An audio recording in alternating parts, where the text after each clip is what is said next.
Assalamualaikum warahmatullahi wabarakatuh. Alhamdulillahilladzi wakafa. Wassalatu wassalamu ala nabiyil mustafa wa ala alihi wa ashabihi al-mujahidina li'i'la'i kalimatillahi hiyal ulia. Asyhadu an la ilaha illallah wahdahu la syarikalah wa asyhadu anna Muhammadan abduhu wa rasuluh. Masya Allahu kan wa ma lam yasha lam yakun, la haula wa la quwata illa billahil aliyil azim. Amma ba'd. Ikhwan akhwat yang sangat disayang oleh Allah Subhanahu wa taala. Alhamdulillah pada sore hari ini kita dapat kembali bersilaturahim lewat kajian tafsir maudhu'i. Pada pertemuan yang lalu kita telah menjelaskan bagaimana solusi Al-Quran terhadap narkoba. Nah, sekarang kita akan mencoba memahami bagaimana solusi Al-Quran terhadap pemberantasan korupsi. Jadi kajian kita sore hari ini adalah Al-Quran dan pemberantasan korupsi. Yang akan kita jadikan landasan kajian kita pada sore hari ini adalah firman Allah Subhanahu wa taala yang terdapat dalam surah Ali Imran ayat yang ke-161 yang berbunyi a'udzubillahi minasyaitonirrajim, bismillahirrahmanirrahim. Wa ma kana linabiyyin ayyaghul wa may yaghlul ya'ti bima ghalla yaumal qiyamah thumma tuwaffa kullu nafsim ma kasabat wa hum la yuzlamun. Yang artinya kurang lebih tidak mungkin seorang nabi berkhianat.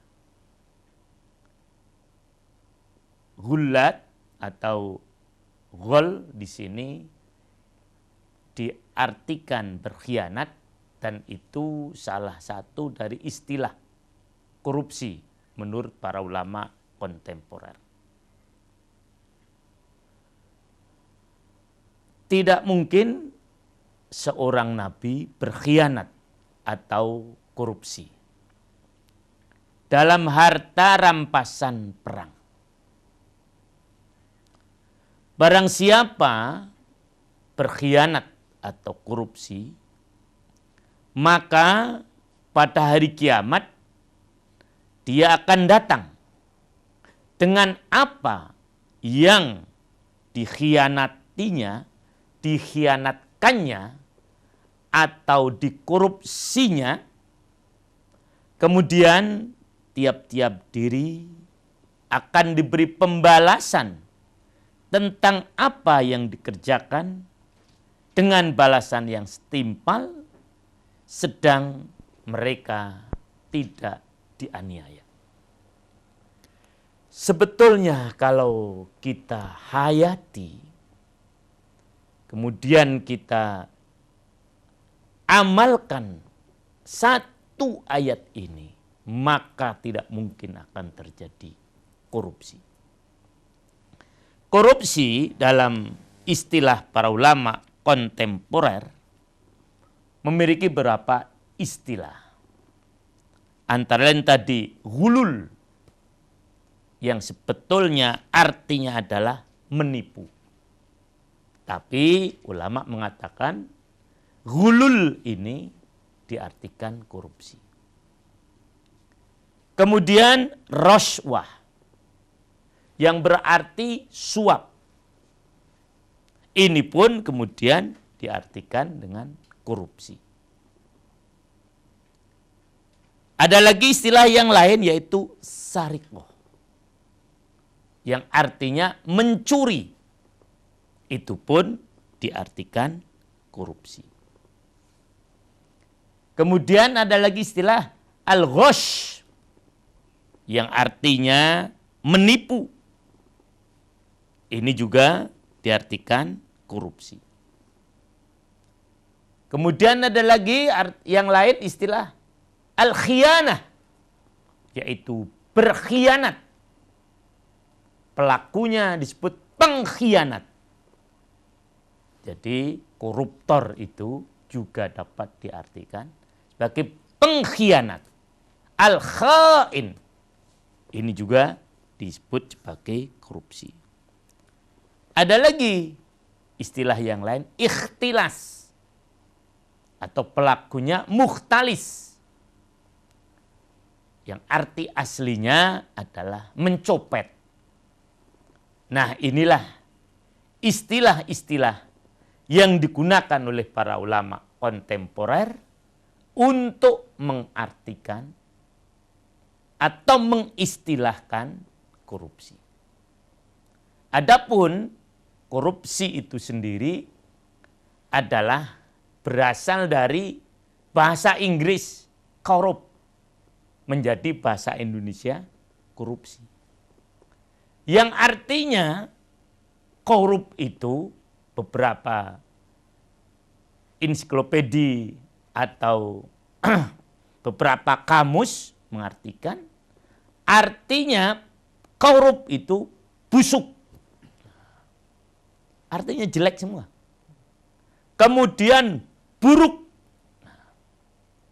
Kemudian rusak atau hancur. Ini arti istilah.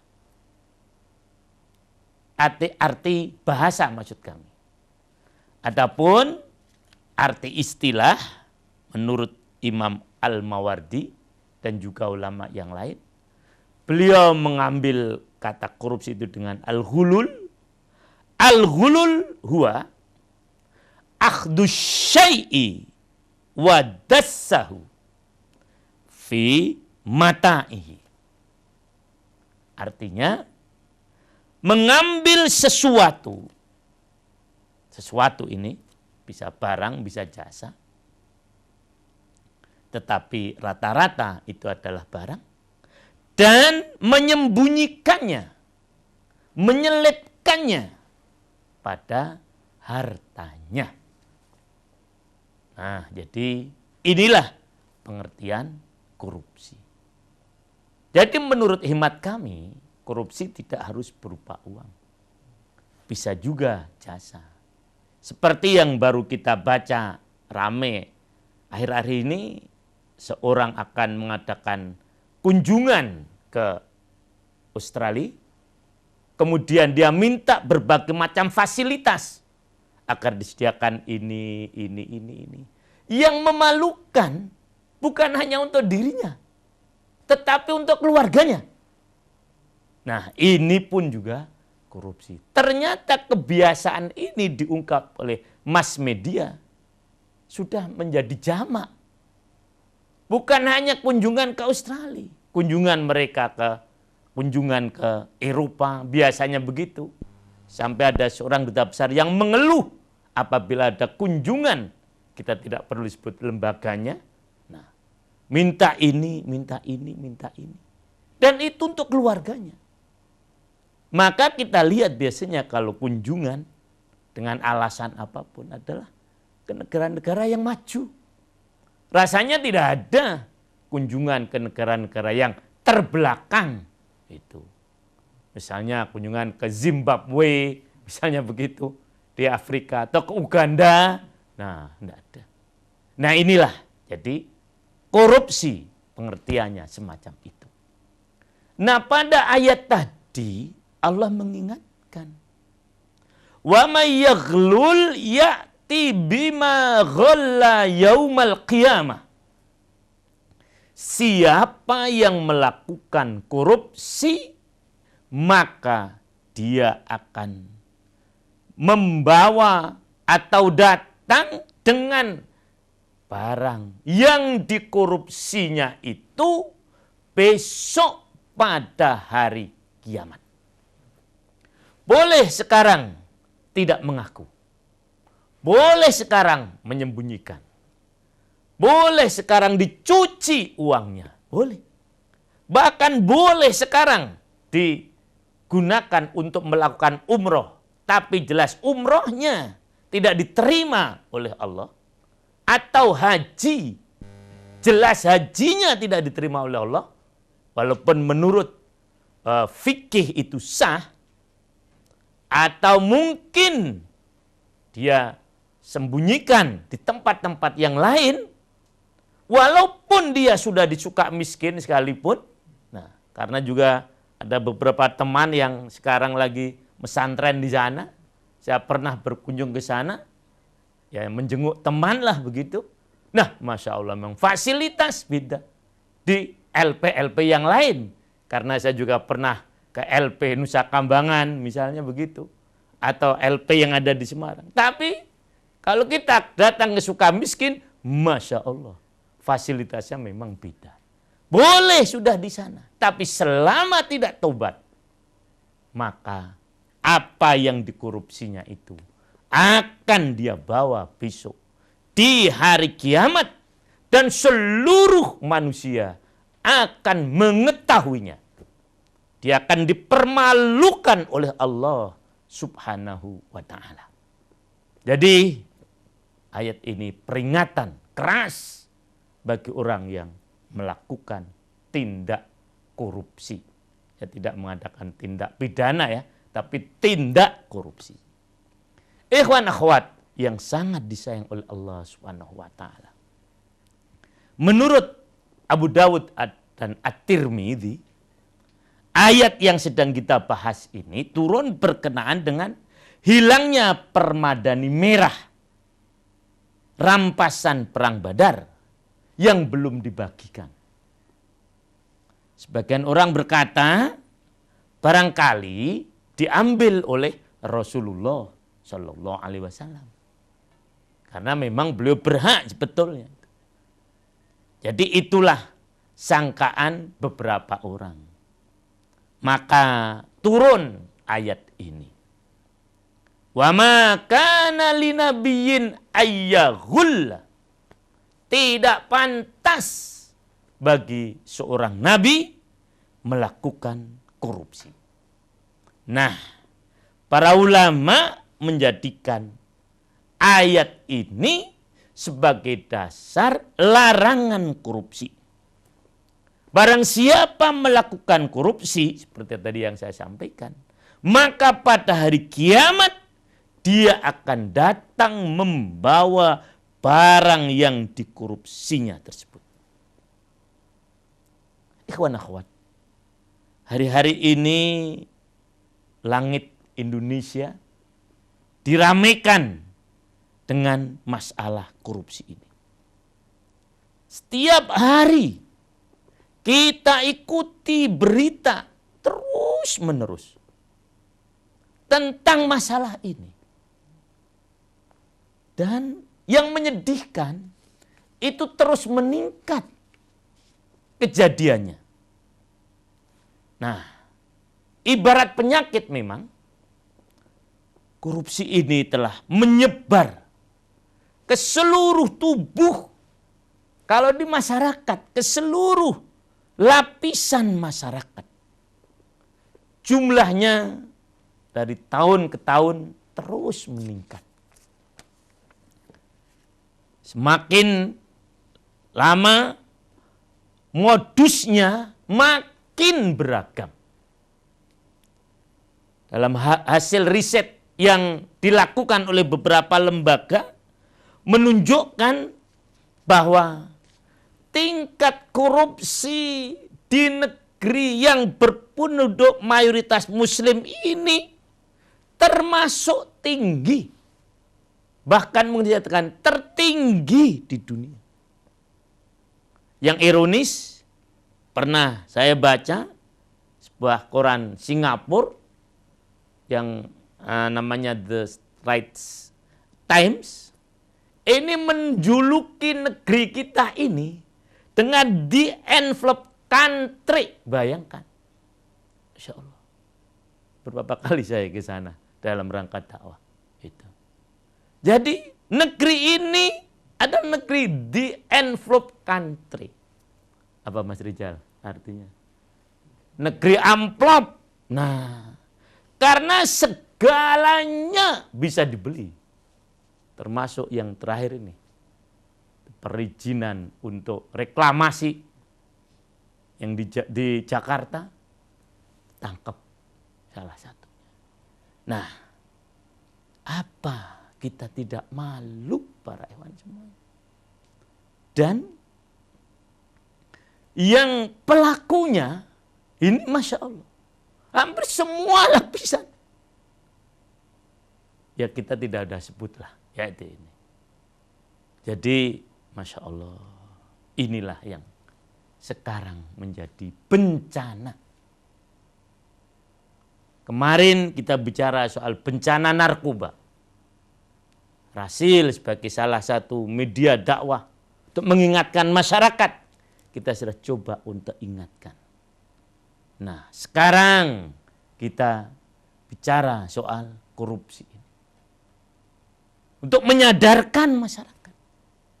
Memang ikhwan akhwat sudah ada niat cukup besar dari pemerintah untuk mengatasi korupsi ini.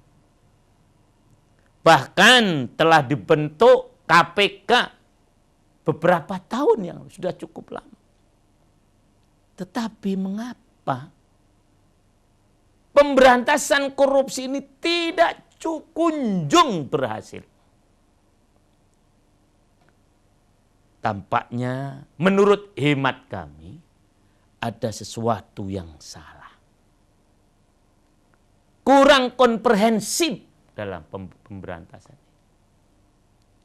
Setengah-setengah. Mohon maaf ya kami orang yang dari luar. Ya kita doakan mudah-mudahan KPK yang sudah bekerja sungguh-sungguh itu diberi pahala oleh Allah Subhanahu wa taala. Juga kadang-kadang terkesan tebang pilih.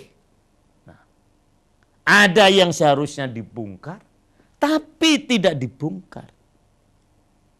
Dan seterusnya dan seterusnya.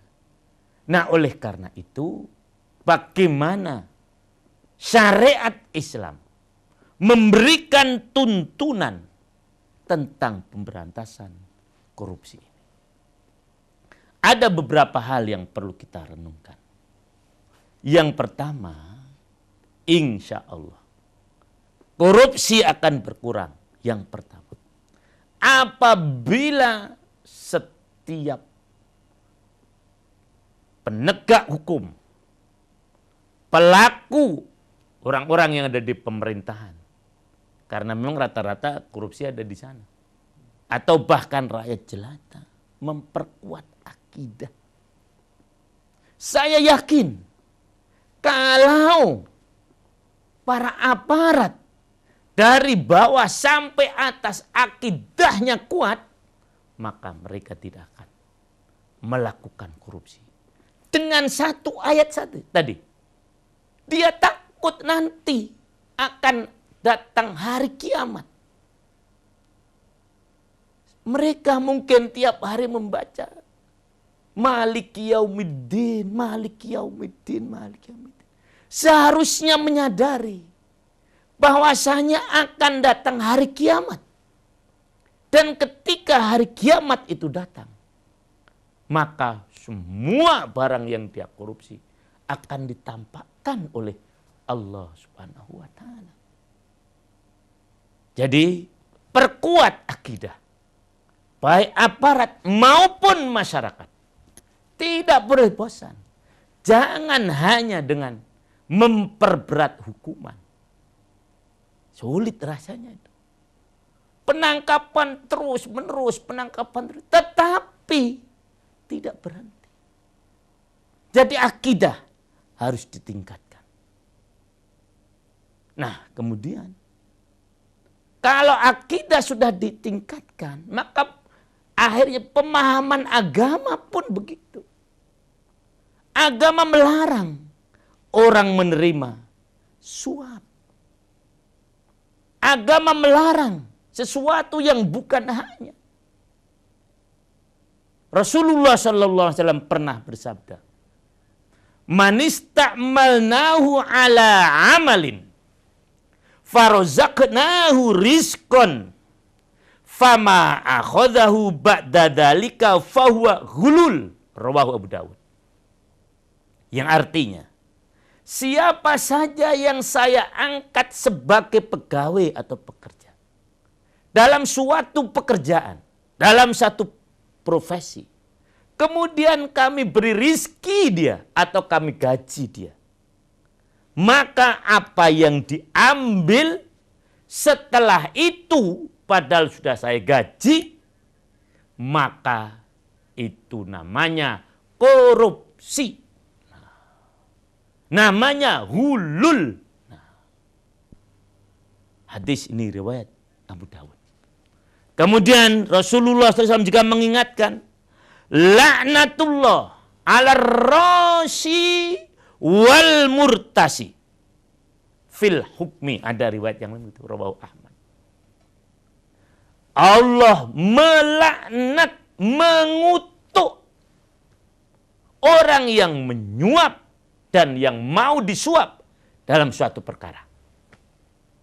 Nah, kalau orang menghayati ini dengan akidah yang kuat, insya Allah tidak akan terjadi korupsi seperti yang kita saksikan saat ini. Ini terjadi karena kekuatan mereka, para sahabat, tentang akidah dan pemahaman mereka soal agama baik.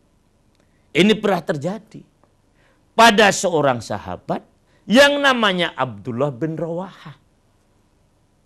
Ketika itu dia ditugasi oleh Rasulullah Sallallahu Alaihi Wasallam untuk membagi dua hasil bumi rampasan perang Khaybar. Perang Khaybar itu adalah perang antara umat Islam dengan orang Yahudi. Karena orang Yahudi terus mengganggu perkembangan Islam, bahkan mereka akan membunuh Rasulullah SAW. Seperti yang dulu saya sampaikan, perang dalam Islam ini tidak ada yang Islam dulu memulai, tapi sebagai satu pembelaan.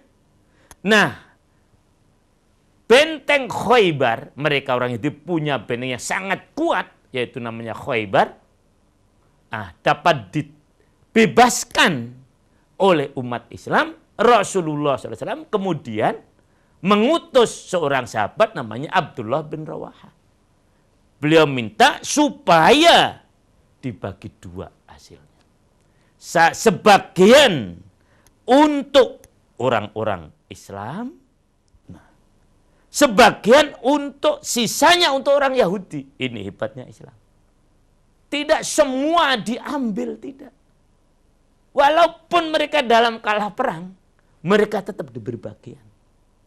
Nah, kemudian setelah itu datanglah tawaran kepada Abdullah bin Rawahah yang ditawarkan oleh orang Yahudi. Abdullah, begini saja. Jangan kau bagi separuh, ya, itu. Kami dilebihkan sedikit. Nanti kamu akan saya beri bagian. Itu ya seperti apa yang terjadi korupsi sekarang ini. Maka apa jawab Abdullah bin Rawahah? Ini suap. Dan suap yang kalian tawarkan adalah haram. Kaum muslimin tidak akan memakannya. Artinya saya tidak akan menerima. Saya tidak menerima suap ini. Kemudian mendengar jawaban itu, si penyuap tadi, tokoh Yahudi berkata, karena ketegasan Abdullah, langit dan bumi tegak. Coba bayangkan, kalau umat Islam punya sikap seperti ini. Dan ini tidak sulit para ikhwan semuanya. Tinggal kita mau atau tidak. Yang kedua, agar kita dapat terhindar dari korupsi. Apa yang dilakukan oleh Khalifah Umar bin Khattab dengan perhitungan kekayaan. Jadi apa yang dilakukan oleh pemerintah sekarang ini sebetulnya sudah pas. Hanya tadi, jangan tebang pilih dan harus tegas. Umar bin Khattab ketika menjabat sebagai khalifah atau ketika dibeat menjadi khalifah, maka setiap ummal atau amil yang akan dipekerjakan, di awal mulai dia bertugas, hartanya dihitung. Nanti di akhir dia bertugas, hartanya dihitung. Kalau terdapat kenaikan yang tidak wajar, beliau kemudian minta kepada yang bersangkutan untuk membuktikan bahwa kekayaan yang dimilikinya itu diperoleh secara halal. Ini yang diminta oleh Umar bin Khattab. Buktikan kalau penambahan kekayaan kamu ini halal. Kalau dia tidak bisa membuktikan, maka kelebihan dari jumlah yang tidak wajar itu dia putuskan untuk dikembalikan ke Baitul Mal. Beliau rampas itu kekayaannya. Nah, ini sebetulnya sudah dilakukan. Tetapi sekali ketegasan kepada kita. Jangan sampai peraturan-peraturan dibuat tetapi tidak jalan. Nah, yang ketiga sekarang. Keteladanan para pemimpin. Pemberantasan korupsi ini akan berhasil bila pemimpin itu bersih dari korupsi.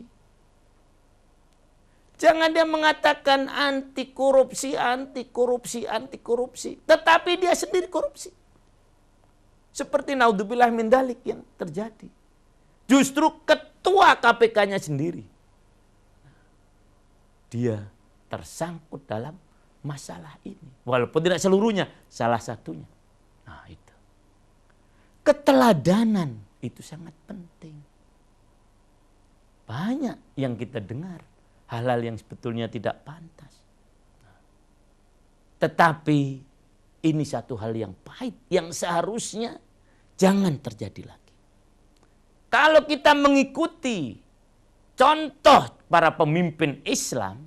Kembali lagi kita mencontoh Umar bin Khattab. Ketika beliau mendapati unta gemuk milik anaknya yang bernama Abdullah, berarti Abdullah bin Umar, digembalakan di padang rumput milik Baitul Mal, unta tadi beliau rampas. Nah ini, itu pemimpin memberi contoh. Artinya melihat anaknya menggunakan fasilitas yang tidak pantas, langsung dia ingatkan. Dia ambil.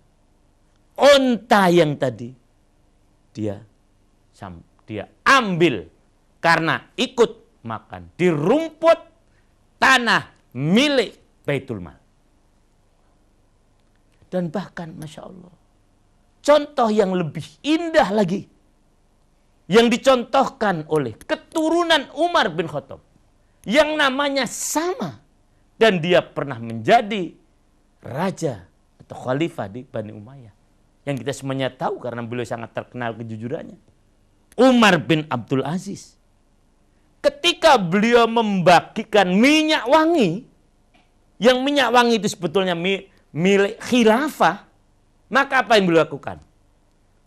Beliau tutup hidungnya, Masya Allah, agar tidak membau. Bau minyak wangi tadi yang memang itu bukan haknya. Beliau bagi minyak wangi minyak kesturi kepada rakyat. Dan beliau tutup hidungnya. Ini contoh dari pemimpin yang memberikan contoh yang baik agar masyarakat pun bisa mengikutinya. Nah, kemudian selanjutnya yang 4. Pengawasan dari masyarakat. Masyarakat harus dilibatkan dalam masalah ini. Dan kita, masyarakat, jangan menjadikan harta atau kekayaan sebagai ukuran segala-galanya. Kita memandang orang berhasil karena mereka punya harta yang banyak. Sehingga berlomba-lomba orang memperoleh harta, entah dari manapun juga. Sebagai orang tua kita rasanya bangga apabila menantunya kaya. Boleh sih kaya. Tapi kita tanya, dari mana dia dapatkan? Seorang istri harus berhati-hati terhadap suami yang memperoleh kekayaan yang tidak wajar.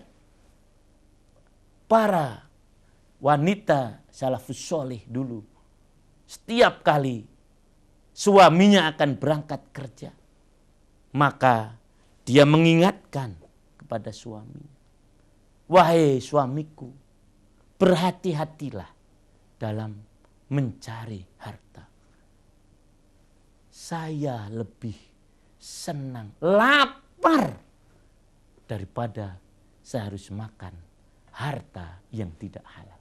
Nah, masyarakat yang begini inilah yang insya Allah, dan saya yakin itu tidak sulit, asal kita punya kemauan, akan dapat menghambat terjadinya korupsi.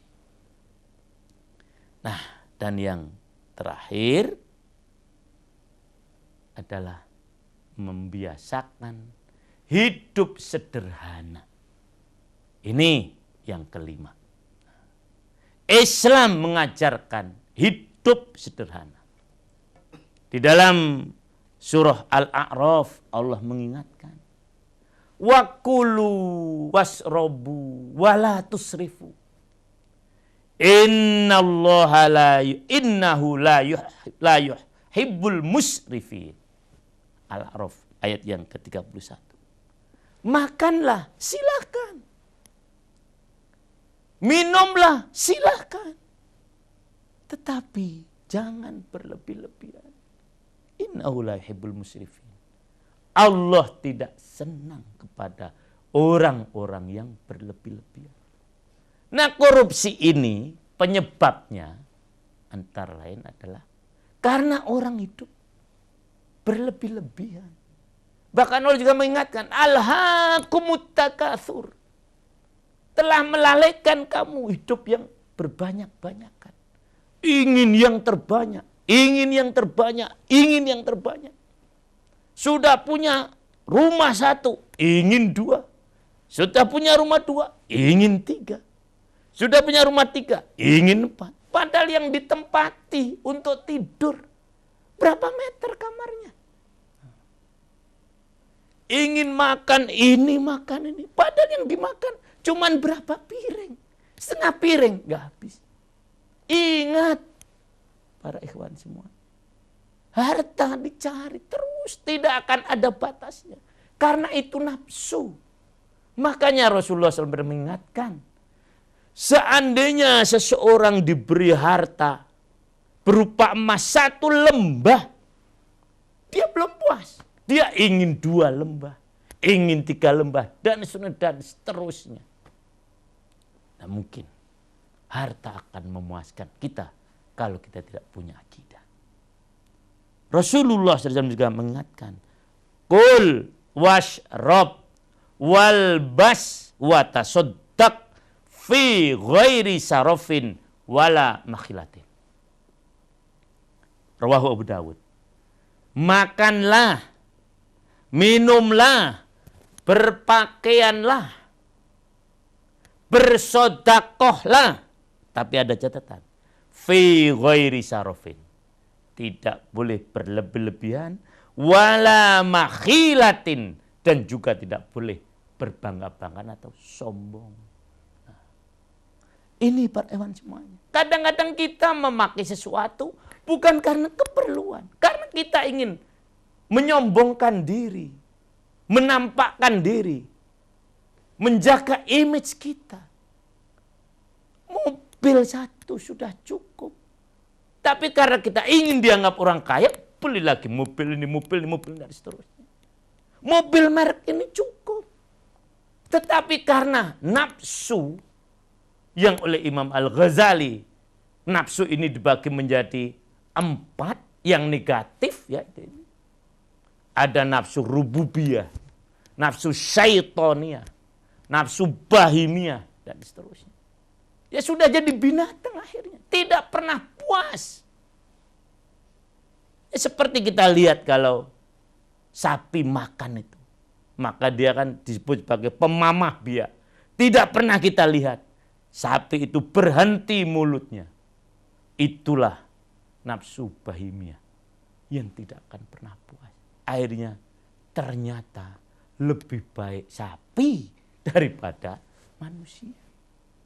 Nah jadi para ikhwan semuanya, inilah tuntunan syariat yang apabila kita lakukan, insya Allah tidak akan terjadi korupsi. Maka Islam is solution. Quran adalah solusi. Apabila kita kembali kepada Islam dengan benar, kita kembali kepada Quran dengan benar, segala problematika yang dihadapi oleh umat manusia mesti terselesaikan. Nah, untuk sementara sekian dulu, kita akan lanjutkan setelah jeda berikut ini.